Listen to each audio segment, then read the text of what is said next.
for my brother's grave, they had that very, very expensive service when they were burying my brother, and they put the people doing the service were wearing this very expensive tuxedos with high hats that would take off and give a salute to my brother's casket, and they buried him. It was a marble slab, really, really expensive marble slab, the size of like the entire length of that huge marble slab.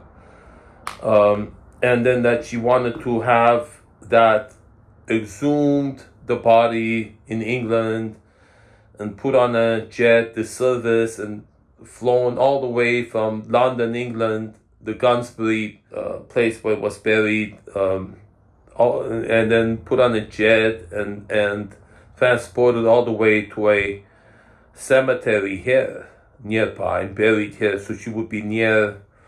And she was saying that that is to her more precious than me, turning on air conditioning or getting olive oil.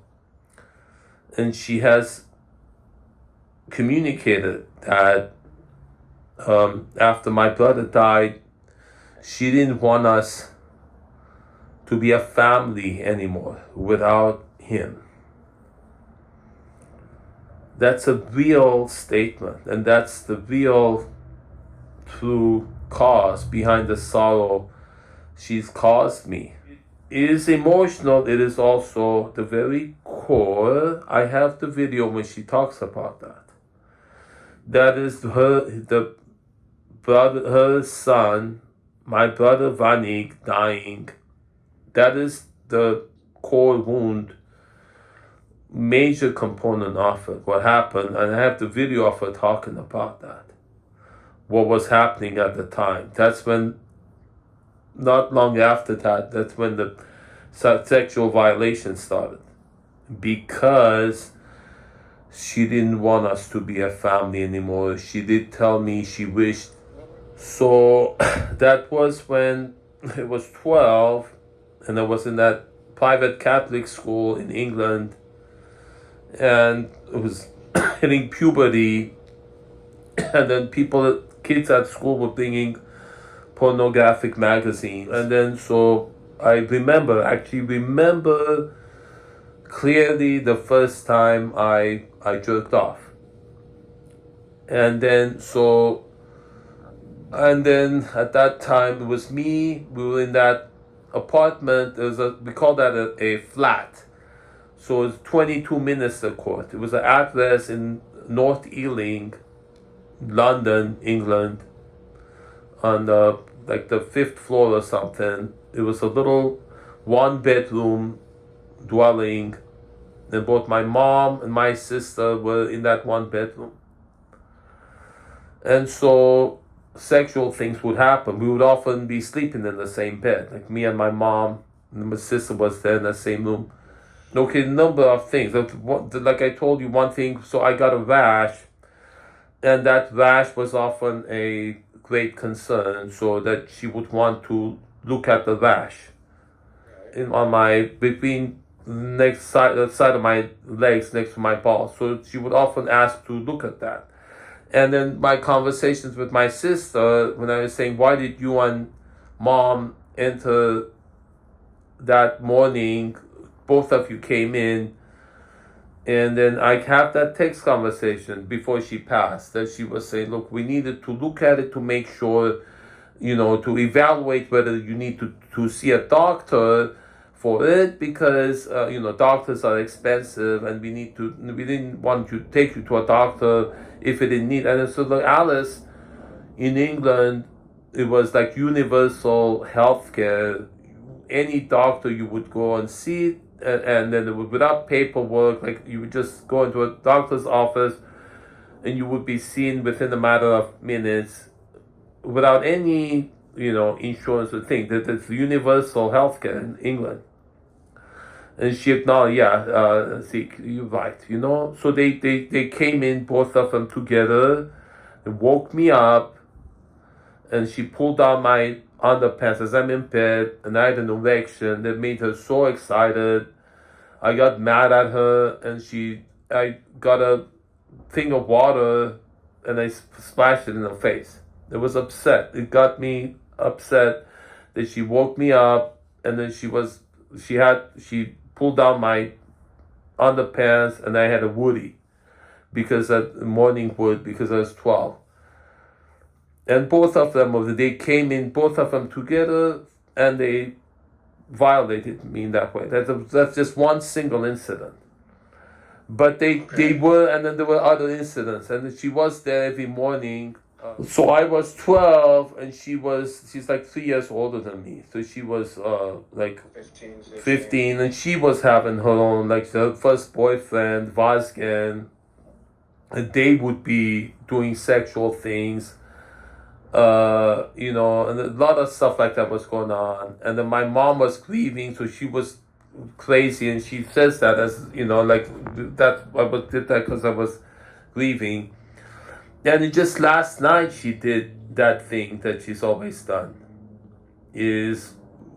So, I don't know. Last night I had a girl here giving me massage. In this room here, in the sunroom in this house. And then I see her walking in on it. So somebody brought her here. She says on previous times when she's appeared that she's taken a bus, but I think right here. And I'm suspecting they knew.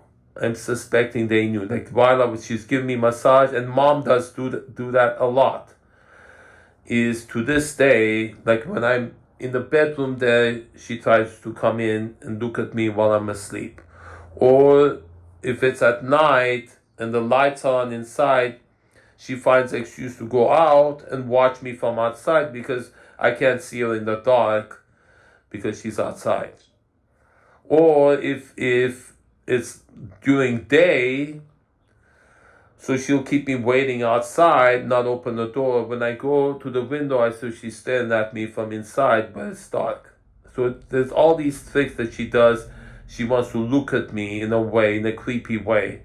And she knows it's an offense to me. So while I'm getting massage, she's looking at me. Yeah, but in a very, very creepy way that she knows. Like I actually write it in my health directive.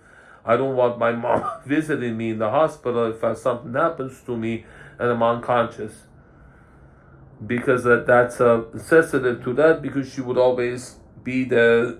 I would wake up to her watching me and messing with me when I would wake up to her when I was 12. Okay?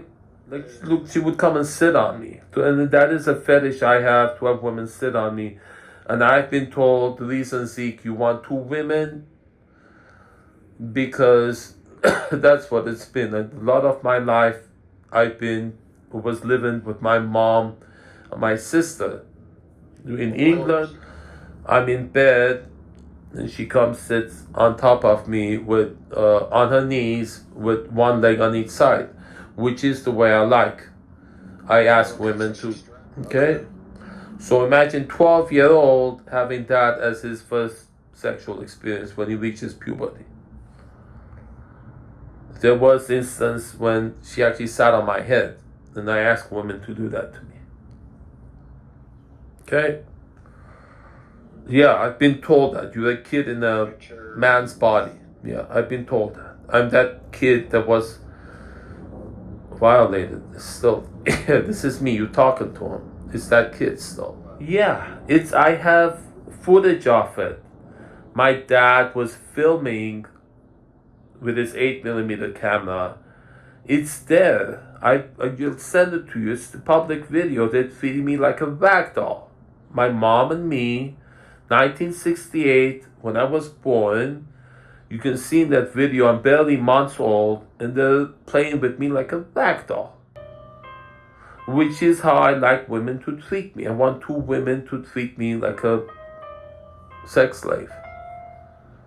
You haven't seen that video? It's there. I send it to you. She takes off my diaper and she starts touching me down there.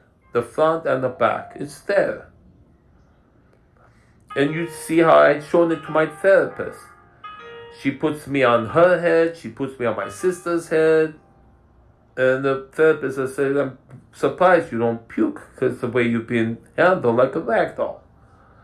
You look at it again. I'll send it to you. Look at it if you can stomach it. So there's video, there's Teal Swan. Just go on YouTube and search Teal Swan doll syndrome. There's parents who get married, have children for the sake of having a doll to play with. So the purpose of that kid is to please the mother in that way. That's the only purpose. She doesn't care. She always sabotage any friend I've had, any opportunity I've had, any career I've had, because in her mind, I'm only there to serve her needs, to torment me and the pleasure she gets, the power she has to trigger me, get me upset, and then call police. And it's all the people who've been exploiting that in her and corroborating her reports in order for their intention of acquiring the inheritance that she herself says belongs to me, that she wants to come to me.